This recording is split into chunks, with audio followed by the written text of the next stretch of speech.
and I don't know, I'm a kind person now. I'm respectful. Um, I'm honest. I don't know. Just an opportunity to sell yourself, right?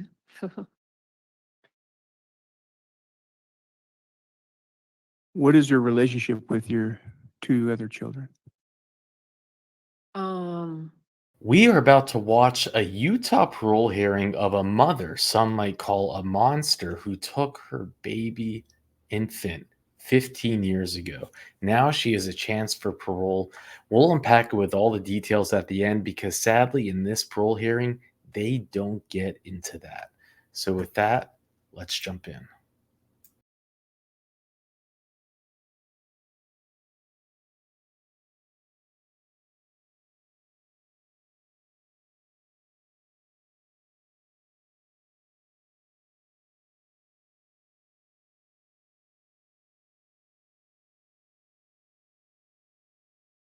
Okay, this is a hearing for Ariel Melinda Hampton. Today's date is 6/25 to 2024, no 0900, actually 0859. My name is Scott Stevenson. I'm the chair of the Board of Pardons and Parole. I'll be conducting this hearing. This is an original hearing for Ms. Hampton, offender number 194107, for the commitment conviction of child abuse, homicide, and obstruction of justice.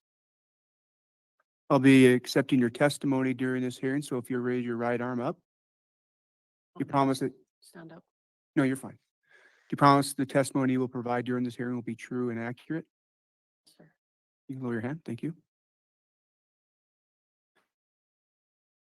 Did you receive 7 days notice of this hearing? Yes.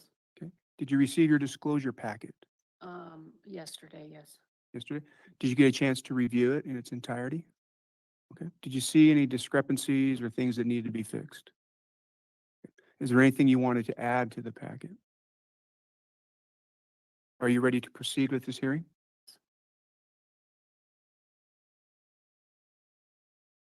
We have in the audience Gabe Hampton, which is a brother of Miss Hampton, and Marissa Vincent, sister. Welcome.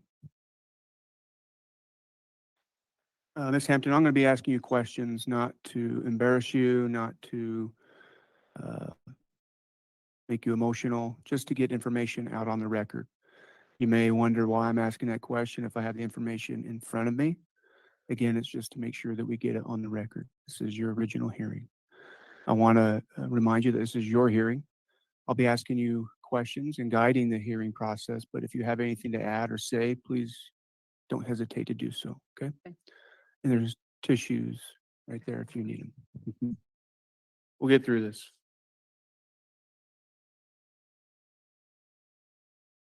Do we have anybody attending online? Okay.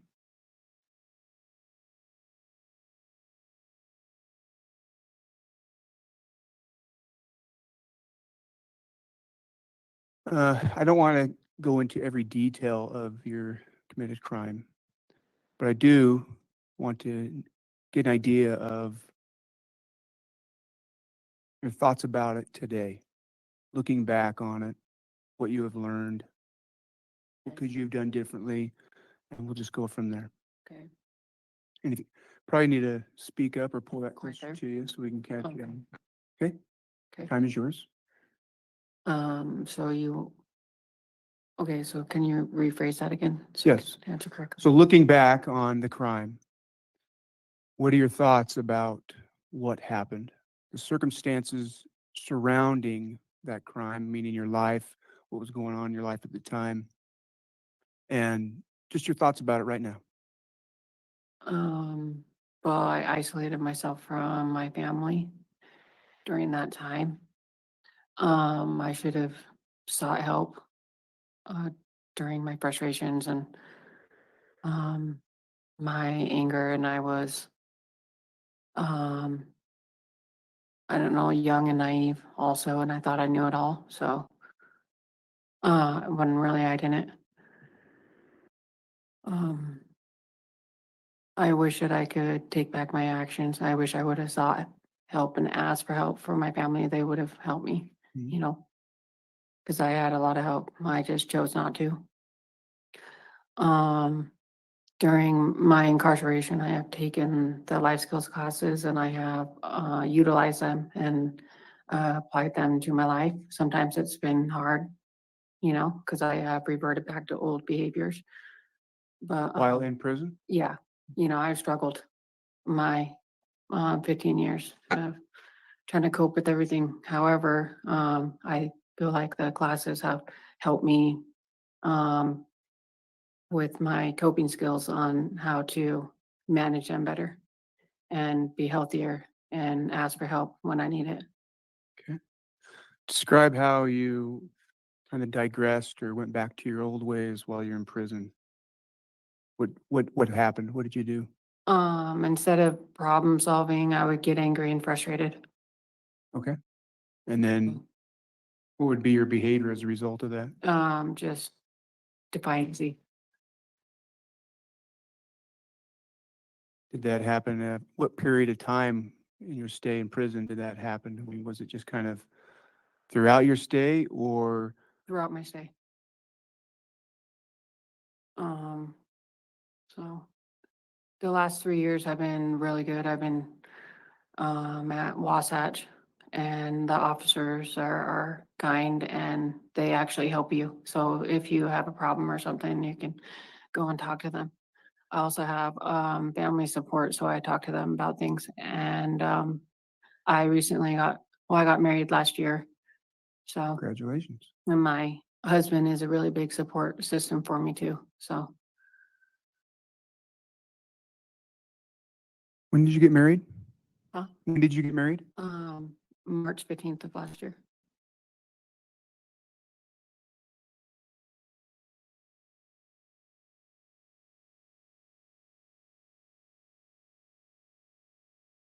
So while being at Wasatch, your behavior and attitude has changed considerably. Is that Yes. accurate? hmm So what is the biggest difference between where you've been before? I guess it was here at prison versus at a county jail. Um, I had time to actually think about my actions and my behavior, and my thinking errors and process things. And I utilize the classes there as well, um, to help me. Mhm. And I actually, pertain the information and with myself. Also, I work out. So I've been working out the last 2 years. I had a really big health scare. And so they told me that I need to start exercising and watching my diet and stuff. So I've been doing that, and that has helped me dramatically with my state of mind and my spiritual and my thought process. I'm calmer and more rational. So a lot of things have changed. hmm And your health scare, it's all gone and Yes. you're better. Yeah, I'm managing it better.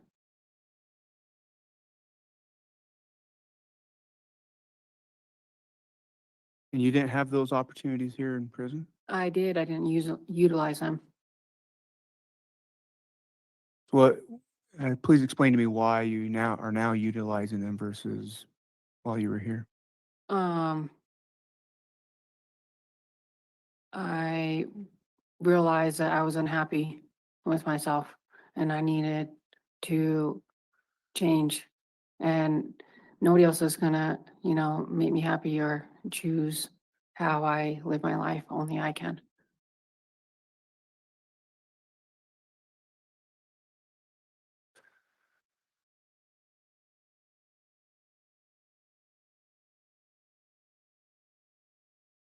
So it says here in the report that you were drinking heavily around this period of time.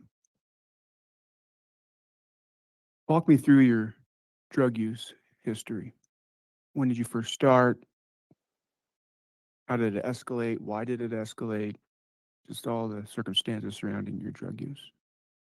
I started, I used meth the first time and marijuana at 18. I tried it out. Peers, Friends? yes. I really didn't start drinking until I turned the age of 21 when I could legally go to bars and stuff. So then I thought that was fun. Wasn't fun. So And how much would you use meth, marijuana, alcohol, I weekly basis? I only use meth and marijuana, like a couple times when I was 18. And then after that, I started having my children and then I didn't start drinking until I was 21. And drinking just escalated Hmm. from there? Yeah, for that year. And I could do the math, but how old were you when this crime occurred? 22. And your daughter was 29 months old? Yes. Just over 2?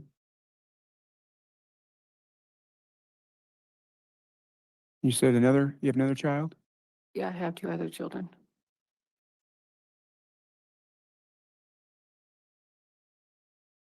How old are they? 19 and 16.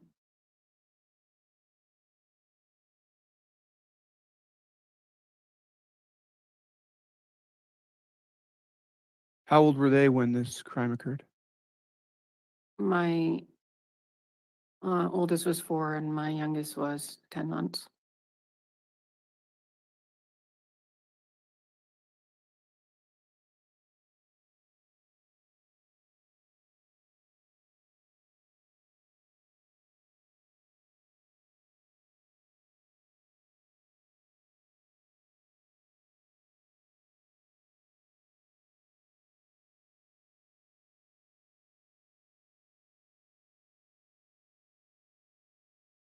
Says here you had 2 counts of assault. Do you remember those? I assume prior to it was in 2004. When I was in state's custody, yes. What happened with those incidents? I fought a couple girls in the group home that I was at. What were the circumstances surrounding that? Mm, I don't really remember. Maybe your temper got in the way? Well, yeah. Yes, sir. So looking back on some of the decisions and choices you've made, how would the new Miss Hampton handle those situations? Um, I would sit back and actually allow other people to express their feelings and be receptive to their thoughts and feelings and talk to them rationally. And sometimes I think even if we both don't agree, we can agree to disagree, Okay. and come to a common understanding. Is there a particular class that helped you realize that that's a healthy way to interact with others? What I just said. Yeah, what you just said. Oh, yes, I'm taking MRT. MRT. Mm-hmm.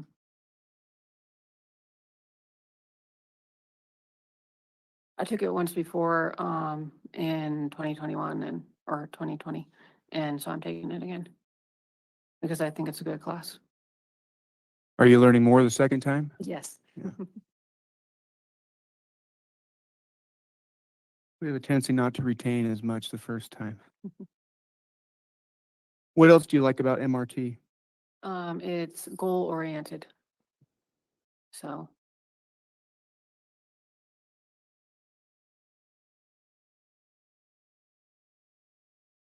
If you would share with me some short-term goals and then some long-term goals. my short-term goals right now, are reconnecting with my family in a healthy way, and building a relationship with them, a healthy and safe relationship. My long-term goals are I want to graduate college. Yeah. I started going to college at the prison through Salt Lake Community College, and then I was counted out, and then COVID, so I wasn't able to finish. So I'd like to finish that and get my general associate's degree. I also want to do cosmetology.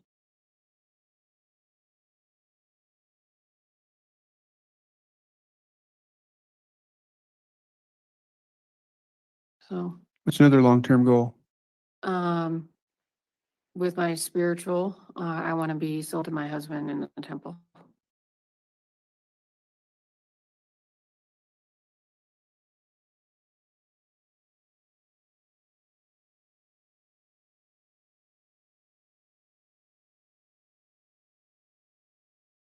Anything else?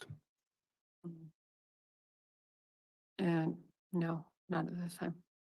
Okay. Mental health. Take no offense. I just need to ask these questions. How is your mental health? My mental health's better now. So. Better? I don't uh, know what it It's is. healthier. I feel calmer, more rational about things. I'm not as depressed as I used to be.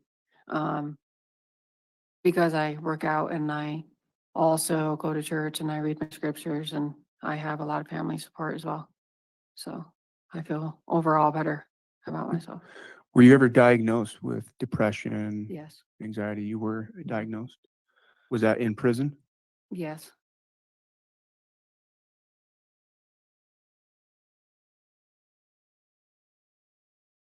Do you remember who?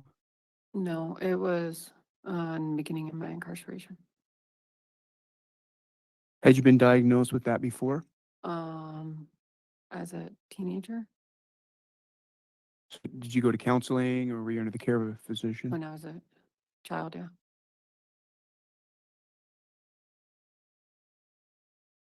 Alcohol doesn't help depression, does it? No, I'm not ever going to drink. What about anxiety? Yes, I have anxiety. Have you been diagnosed with anxiety Mhm. disorder?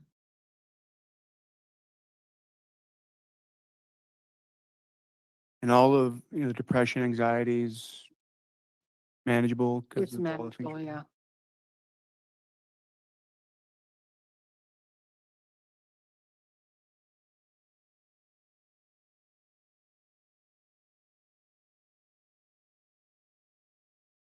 Have you taken residential substance use treatment?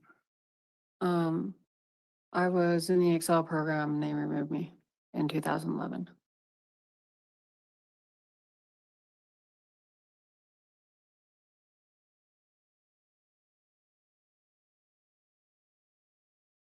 You say Excel?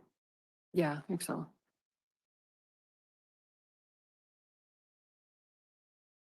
And then last month I took the ASAM exam with the drug counselor.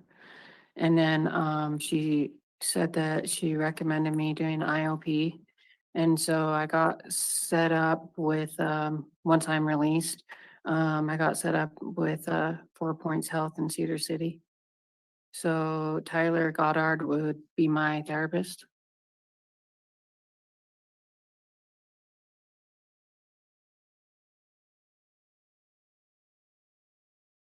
So intensive outpatient. Yes.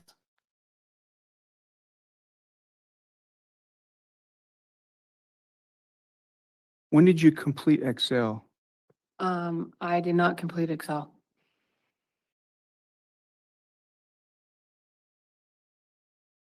Oh, you must have been moved at that time.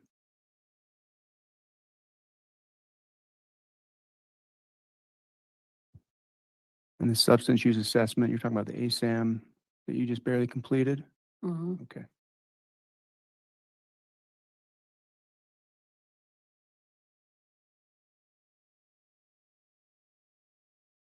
Okay.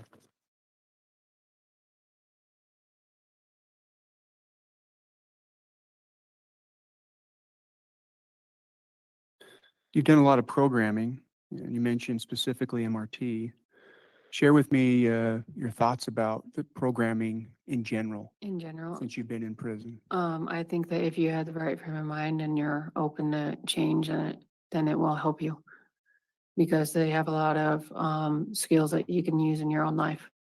Okay. You know, to better improve yourself in your mind, your beliefs, your thinking, your behavior. So it's done a lot of good for me.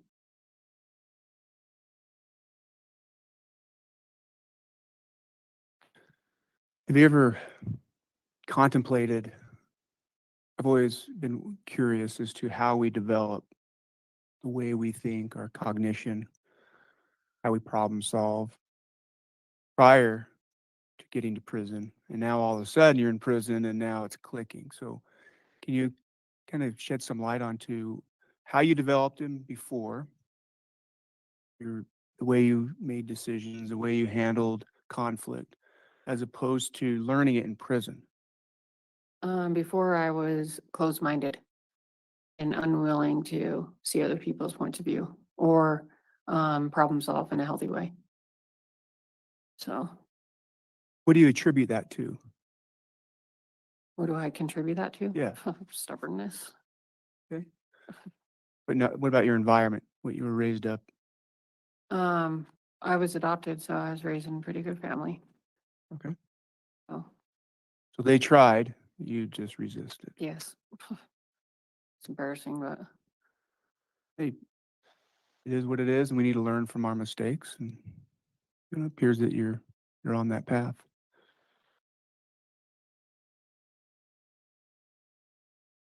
So you get into prison, and it's not always voluntary, but there is an element of volunteerism to attend these classes. right. Um, what has been your mindset going into program when you first came into prison? Um, when I first came into prison, I was like, felt obligated to do it. Um, so I did it so I would be MAP compliant. And then towards, I don't know, the last 7 years of my prison stay, I still have been taking classes, but I started opening up myself to the curriculum and pertaining it to myself and really contemplating on how I can change my behaviors and my thinking patterns and be okay within my own self. What what switched at 7 years? Was it like an epiphany?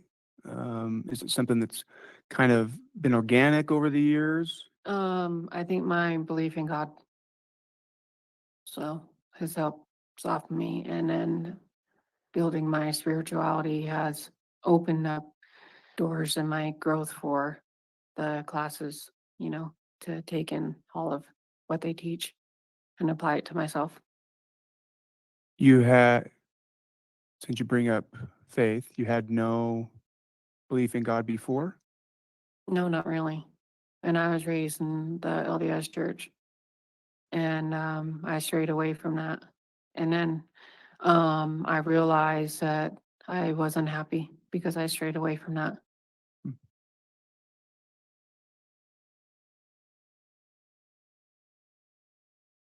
So it wasn't like a single moment in time, No, it's a lot of things accumulated together. piece at a time Mhm. over the years.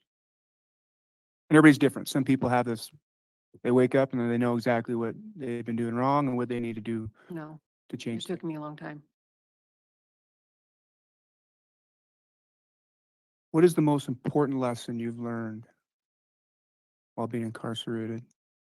To be humble and to take accountability for my actions.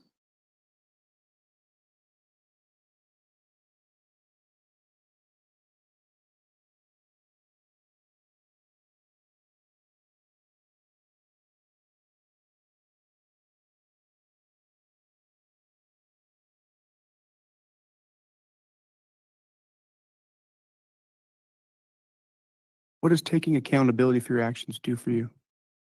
It gives me a sense of peace and helps me problem solve correctly. And I'm more open to feedback and constructive criticism.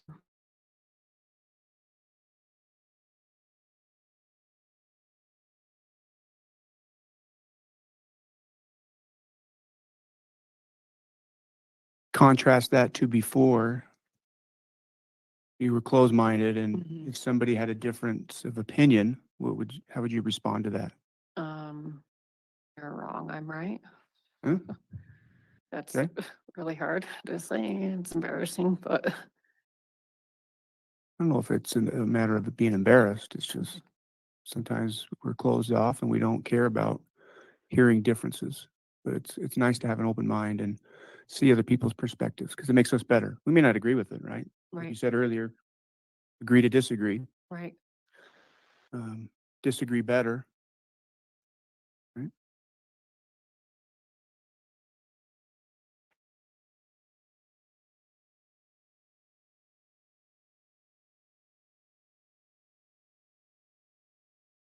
I was going to ask a question about how this would have changed the outcome of that situation with your daughter, but you kind of already explained that.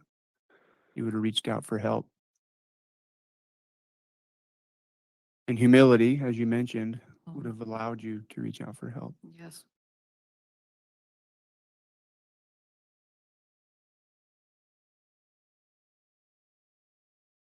Ms. Hampton, I don't know you, so I want you to describe yourself to me. Tell me who you are, what you're about, so I can get to know you better. Okay. Um, I am smart and dedicated to my personal growth and my spirituality. Um, I love my family. I love my children. I um, love knowledge. I want to improve myself every day. So I want to be the best person that I can be. And I hopefully my story can help other people and prevent something like what happened to my daughter happen to somebody else. I'm sorry. Okay.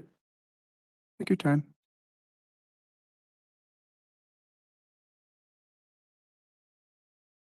I'm nervous too.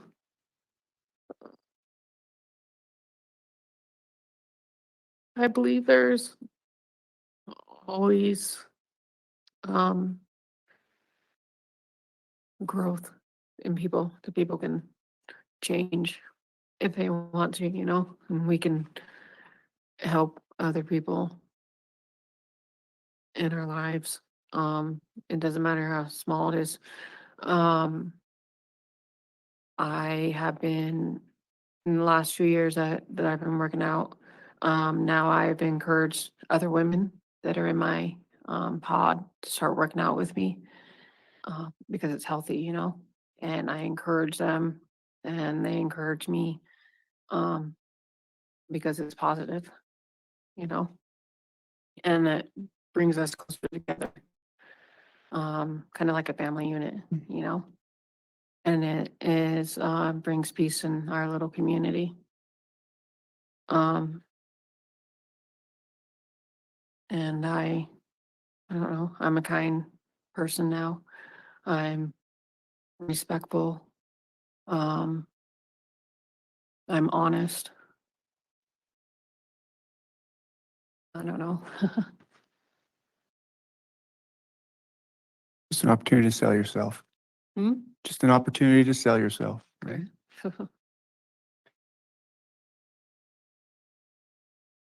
What is your relationship with your two other children? um, I don't really have a relationship with them right now. I have kind of a rocky relationship with my daughter, but she doesn't know who I am, so she's scared, you know. So, She my was 10 months when this she was 10 happened? months, yeah. She doesn't know who I am. Um, I was been in contact with her since I've been in the jail. through phone calls and letters and stuff. So slowly working on my relationship with her and getting to know who she is and her getting to know me. Still, she's scared, Mhm. because I'm a stranger. And your son was 4? Or, yeah.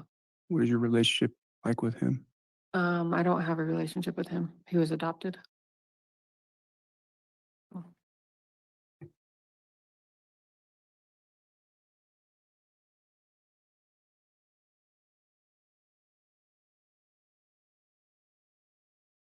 Should the board grant you parole, I think, describe what it's going to look like. What is your plan for parole? And let me just kind of preface this.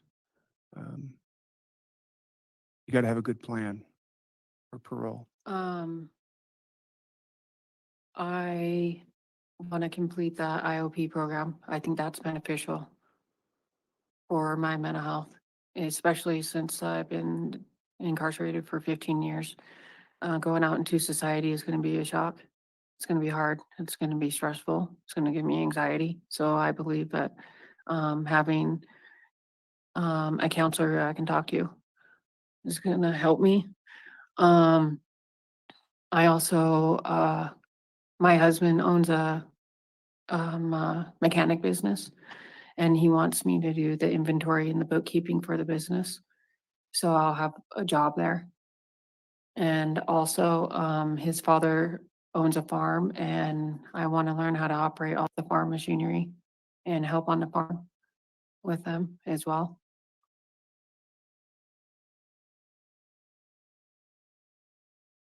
Um, and just live a sober life. I also want to go back to college. That's another important thing for me. Will you be going back to the community you grew up in? I'll be going to Sevier County. So I grew up in San Pete, so that's like an hour away.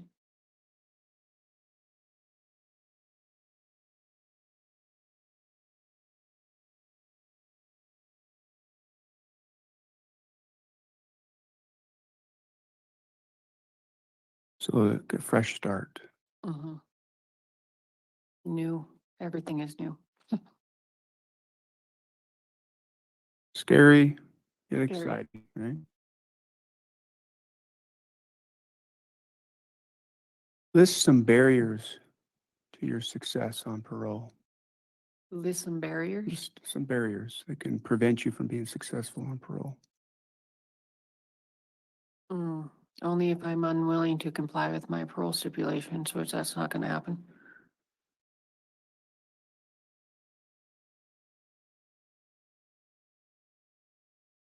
What else? It would only be me. I would stop myself from succeeding.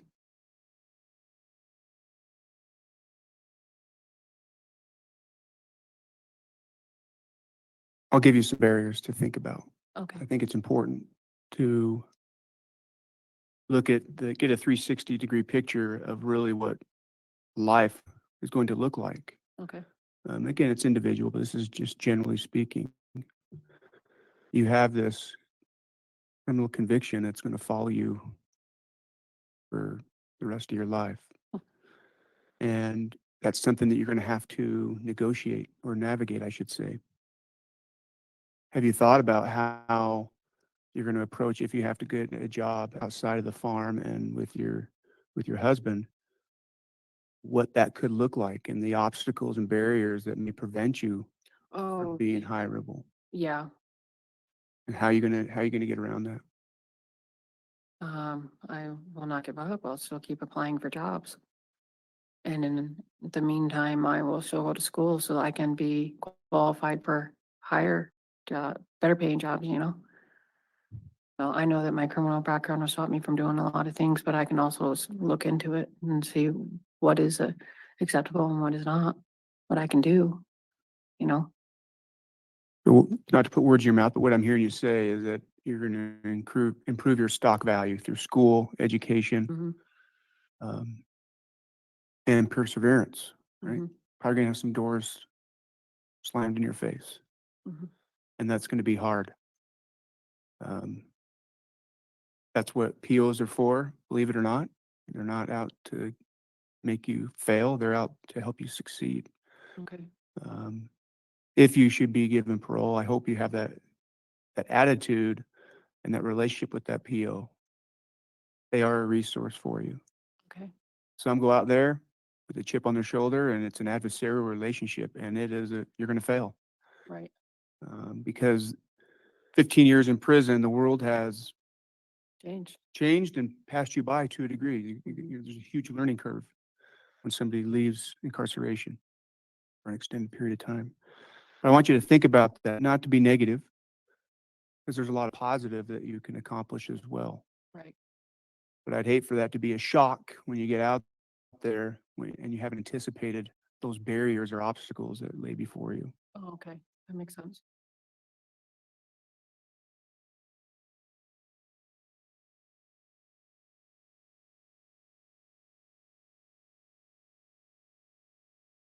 Aside from reporting to your PO, because I know that's the very first thing you need to do, what is going to be the next thing you're going to do should you get parole?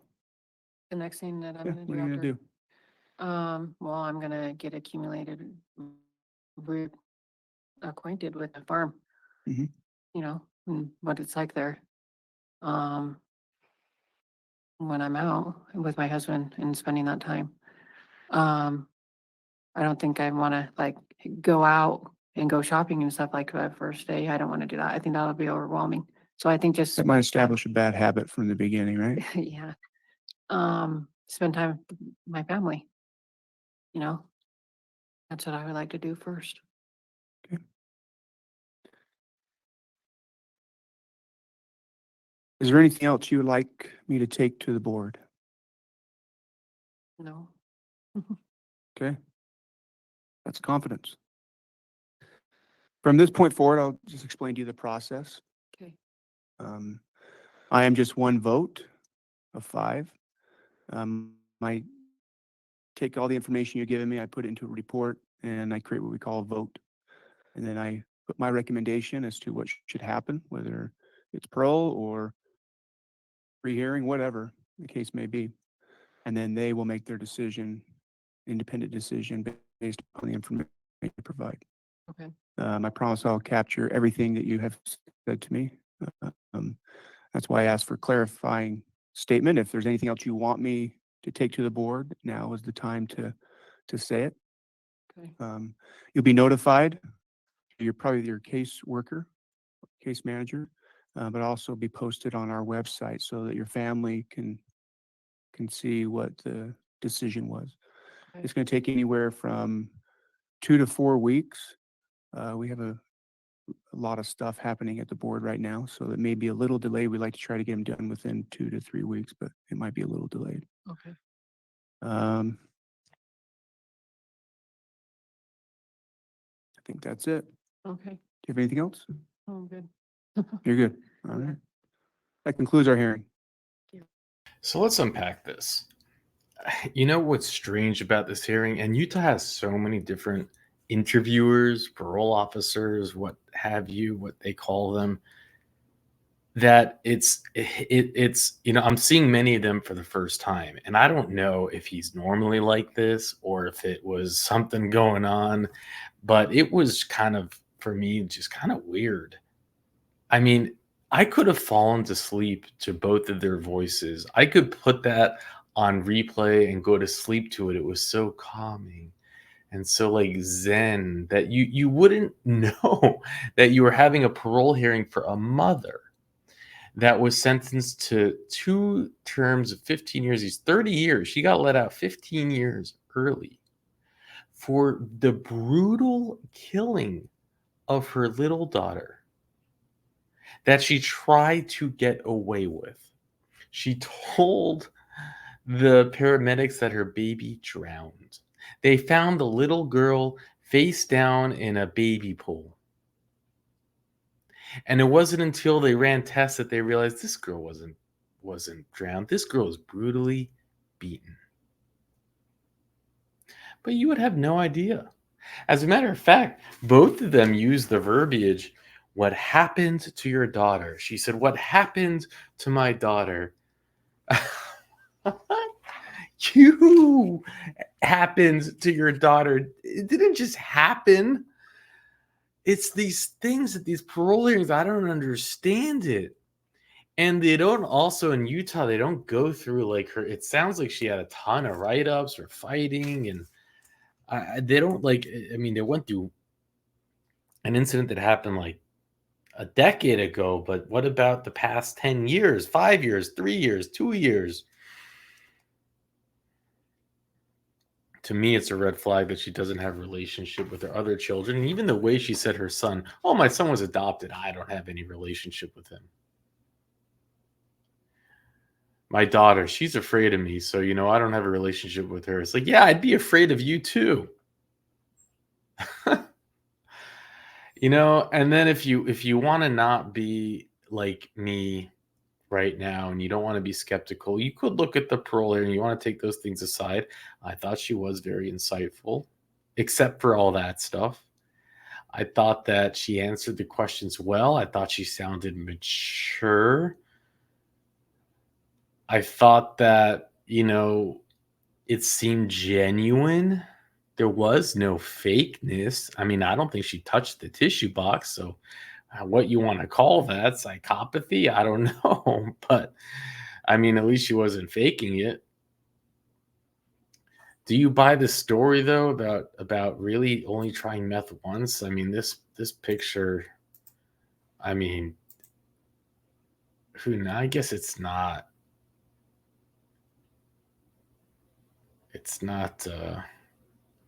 it doesn't need to be. It could just be she's crying, right? I don't know. There's like some marks that you might think could be like meth related, but at the same time, it's give or take. I wouldn't know. You take her word for it. I mean, it's almost like I wish that she did, because then she'd have some type of excuse. But if it's just, it's just, oh, well, I started drinking, like she's been drinking a lot for like a year and that made her do this to her child. And why are you adopting a child nonetheless? The whole thing's nuts. It almost makes you wonder what else was going on. You adopted a son. You can't even handle your children. You're going to adopt someone and then beat one to death. It just doesn't add up. And the biological father was not there. She was living with another man. This stuff is crazy. So let's go read through. And thank you, Richard, for the information, as always. And those of you who wonder, it's like, why? What am I thanking Richard for? What's he do? We cover hundreds and hundreds of hearings a week, maybe. So it'd be impossible for me to go. So Richard goes through every single hearing, puts them all in a spreadsheet, looks for the ones that are relevant to cover, and then highlights those with all of the relevant information. He puts all the relevant information for all of them, but then he calls out the ones that seem like where a mother kills her child, right? So he's the one that makes it possible for me to be able to deliver at this rate that I'm delivering. Because this is not my full-time job. I would like it to be one day, but I don't know. I don't know how other YouTubers do make it their full-time job. It's not like... Anyways. Prosecutors in Mandoo filed a first-degree felony, 6th District Court, Monday against 23 okay. So she was 23 years old. She beat her 2-year-old to death last week. There's evidence of bruising and markings on the child that were not consistent with drowning, the county attorney Blackman says. The charge, she said, was based on the evidence police interviews with Hampton and preliminary findings of the medical examiner. The report is consistent with the findings and observations of the staff and the initial examiner hospital, meaning no drowning. According to the report of Centerville Police Chief Brett McCall, Hampton admitted to the beating. On May 7th, ambulance crews responded to a report of a non-responsive child. Hampton said that they discovered Kristen's face down in the pool and that her face had turned blue. I mean, who leaves their child in a pool anyways? It's like, oh, 911. Oh, let's just leave her in the kiddie pool. It's like, it's so ridiculous. Upon arrival to the hospital, however, medics observed the child was not wet, and there was not wet. And there was no suspicious bruises over the child's body. and there was suspicious bruises. McCall report states also from chest x-rays, the doctor said he did not believe the water was in the lungs. The deputy medical examiner and I both agreed, so she did that, and then that's how she tried to get away with it. It's just sick. There's something so evil about that it's hard to match these two events with the parole hearing we just saw and the woman I thought we just saw, but that's the thing about people who do things like this. The deputy medical examiner and I both agree that after examination of the body, there were some unanswered questions we had. Confronted with the discrepancies, Ariel finally broke down and explained that she had beaten her daughter. She states she beat her for a long time. McCall wrote in his report, Hampton was booked into the San Diego County Jail. Despite the facts that many people live in the same residence where the incident happened, McCall said that their witnesses, let's just call her by her name, or is it, there were no witnesses to the beating. If there were, they're not coming forward, he said Monday. I've heard that we need to look into some of the other family members, and we did, but there was nothing to lead us to believing that anything other than what was in the police report. Oh yeah, I'm sure that police report is like gold.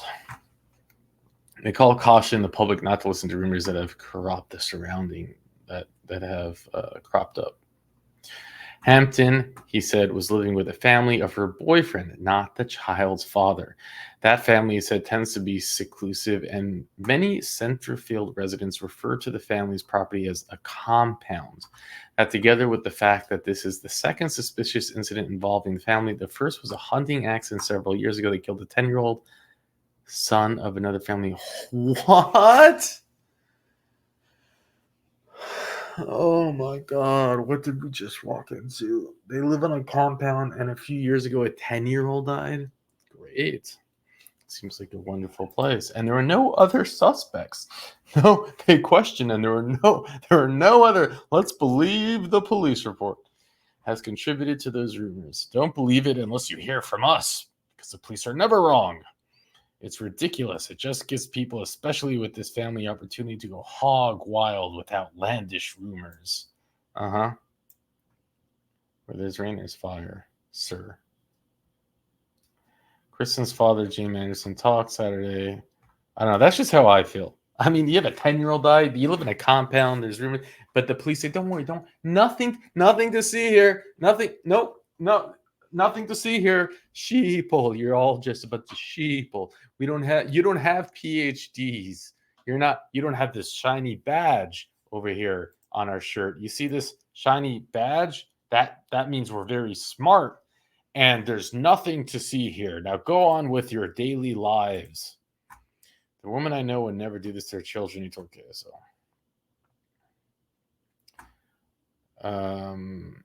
I can definitely tell you she had a point where she could snap. This is now the father, who's the ex.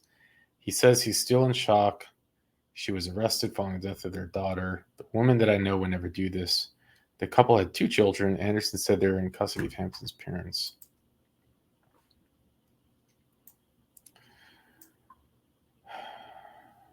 I mean,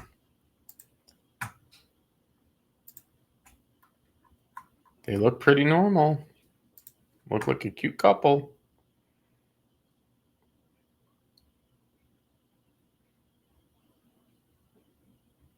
I think that's the adopted boy.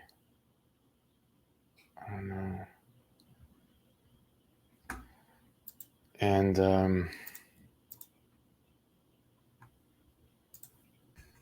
she ended up confessing. She ended up pleading guilty. They sentenced her to 30 years. In one of the reports Richard shared, they actually put a note. They said, so in the parole decision, which they gave 6/28/2024, which is just 3 days after her parole hearing, they granted effective October 8th, 2024, right? So she's getting out in just 3 months. And they wrote in the report that Richard has from them, the parole board, your offense is characterized by extreme cruelty or depravity that is greater than similar offenses with the same sentencing guideline crime category. And then they still grant. I mean, you know, again, you tell me. It's a strange thing.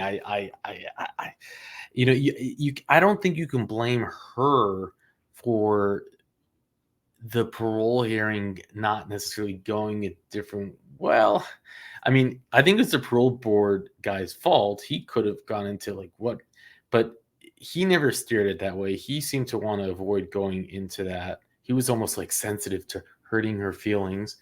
And she made it sound like her baby died from some random crazy accident. I mean, using the words, what happened to my daughter? Um, and I saw no emotion and no tears and really just nothing. It's hard for me to feel good about this. It's just it's a weird thing watching these parole hearings. Love to hear your thoughts on this. And with that, I'll let you go.